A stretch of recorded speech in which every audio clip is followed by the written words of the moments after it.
Jaxon came into the world with a bang that he makes his presence known wherever he is. He is full of life. He's always got a smile on his face, even when he's being naughty. And at school, his reading and writing are brilliant. His maths is phenomenal. He's the prize pupil. Everyone loves him. But he's also argumentative. He is violent. He is rude sometimes. He's got really confrontational recently. It doesn't matter to him where he is. If he's ready to have an outburst, or it can be in the middle of a shopping centre, it could be in the middle of a park. When he loses it, he loses it. And it doesn't take much for Jaxon to lose it. These outbursts normally happen when he gets denied something. So if we can't stay in the park for a little bit longer, or if we can't go to the shop, or if he can't have an ice cream, he will literally fall to the floor, refuse to go anywhere. If he doesn't fall to the floor, he runs off, and it's quick for you to lose sight of him. He's run in front of cars, and it gets worrying. When you ask Jaxon to do something at home and he doesn't want to do it, say there's dirty clothes on the floor or there's empty cups on the side or something, it would be as simple as, Jaxon, can you remove that, and can you move your washing by the washing basket? If Jaxon doesn't want to do it, he'll point blank say no. So then I'll carry on. Jaxon, can you do this? Jaxon, can you help? One of the first things it'll do is it'll stomp off. And that's how you know when Jaxon's about to tip. So if he doesn't break out of that little mood that he's in within the first 5 minutes, it will escalate not just one level, but about 20 levels. And that's when he'll start hitting himself, he'll start pulling his hair, he throws himself on the floor. He's hit me, he's hit his brother. I mean, he split his brother's ear open with a metal pole. So if Jaxon's been misbehaving, you ask him for an apology. He'll just say sorry. First thing I do, what are you sorry for? He cannot answer me. But when he truly knows that he's done something wrong, to the point where normally I'm in tears, that's when he comes in. And what he does is he's apologetic and he comforts me and he's really loving. And then it'll be, Mum, can we go shop?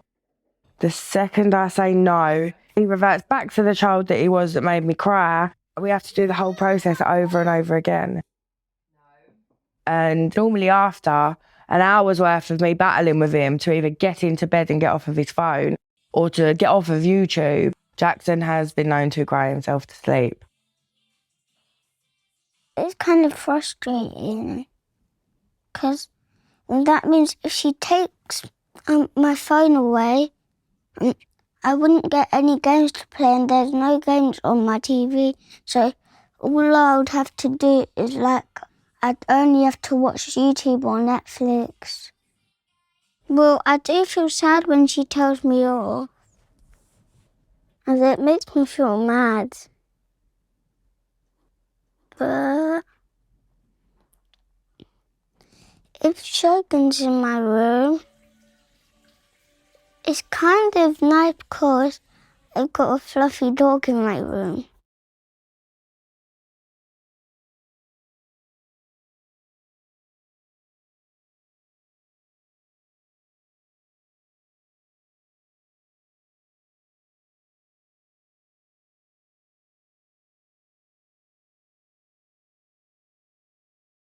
The reason that Ronnie's living with my mum right now is because him and Jaxon started getting really violent with each other. It just got too much for Ron, and he was acting out at home and at school again, and I just knew that if I kept him here, his mental health was going to be at risk, and I weren't prepared for that to happen. My overall feeling when I think about Jaxon is tired. I'm tired of having a battle with a 6-year-old. I'm tired of my own voice. I'm tired of constantly battling with my own brain over, is he naughty or am I just overreacting? I feel like every other word out of my mouth is don't do this, don't touch that, put that back. This is why I find it hard to communicate with my kids, because I feel like I'm always telling them off. Stop. And as a parent, you have to try and rein it in, and you can't explode over the littlest of things. So as soon as he starts having a meltdown, my brain goes, okay, you know, that person's looking at you and that person's looking at you, and they all think that you can't control your kid. And it just gets so embarrassing to the point where it don't matter where we are, I'll stick him in a cab and take him home.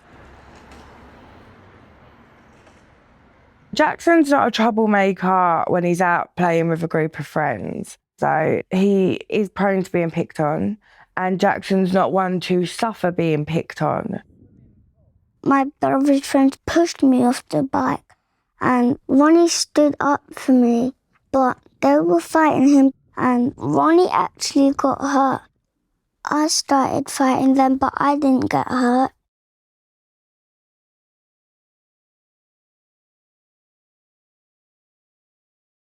So it was really difficult getting support for him at first because he's very picky about who he acts up in front of, which is why he doesn't have outbursts in school. But about 2 weeks ago, we was recommended to go forward for parent and child therapy.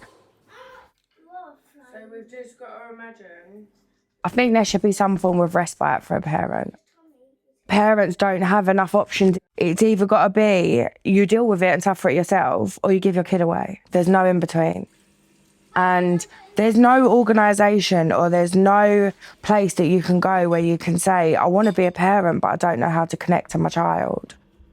And I think that parents, especially mothers, you're so worried about what someone else thinks about your mothering skills.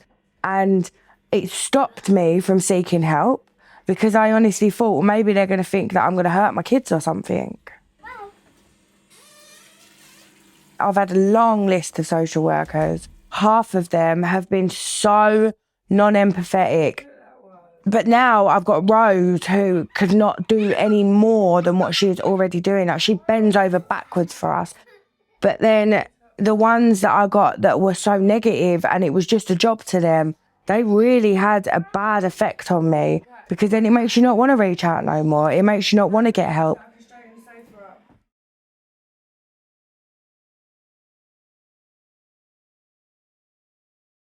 It's not that I want a diagnosis, but a diagnosis does make things easier because you can educate yourself on what is actually going on. Without that diagnosis and without that form of education, he is going to be labelled as a naughty child. It makes me feel scared because he is so easily frustrated.